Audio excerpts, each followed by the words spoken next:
அல்லாஹு அக்பர். யார் அல்லாஹுவை அழைக்கிறார்களோ தங்களுடைய தேவைகளுக்காக அல்லாஹ் அவர்களை நேசிக்கிறான். அல்லாஹு அக்பர். எவ்வளவு அருளுடையவன் பாருங்கள் அவன். அல்லாஹ் ரப்புல் ஆலமீன் குர்ஆனிலே அவனை பற்றி சொல்கிறான், வஇதா சஅலக இபாதி அன்னி. நபியே, என்னை பற்றி என் அடியார்கள் உம்மிடத்திலே கேட்டால், இப்படி நபியிடத்திலே கேட்பவர்களுக்கு அல்லாஹ் குர்ஆனிலே பல இடங்களில் பதில் சொல்கிறான். நபியே, ரூஹை பற்றி கேட்கிறார்கள், உயிரை பற்றி கேட்கிறார்கள், நீங்கள் சொல்லுங்கள் என்று அல்லாஹ் சொல்லுவான். நபியே, மறுமையை பற்றி கேட்கிறார்கள், நீங்கள் சொல்லுங்கள் என்று அல்லாஹ் சொல்லுவான். ஆனால் அல்லாஹ் இந்த இடத்திலே கேள்வி கேட்கிறான், நபியே, இந்த அடியார்கள் உம்மிடத்திலே வந்து என்னை பற்றி கேட்டால் நீங்கள் சொல்லுங்கள் என்று அல்லாஹ் சொல்வதற்கு பதிலாக அல்லாஹ்வே சொல்லுகிறான், நானே சொல்கிறேன் நபியே, ஃபஇன்னி கரீப்.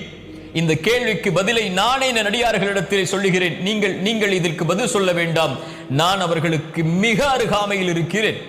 எவ்வளவு அருகாமையில்! அல்லாஹ்வுடைய தூதர் ஸல்லல்லாஹு அலைஹி வஸல்லம் ஒரு முறை நபி தோழர்கள்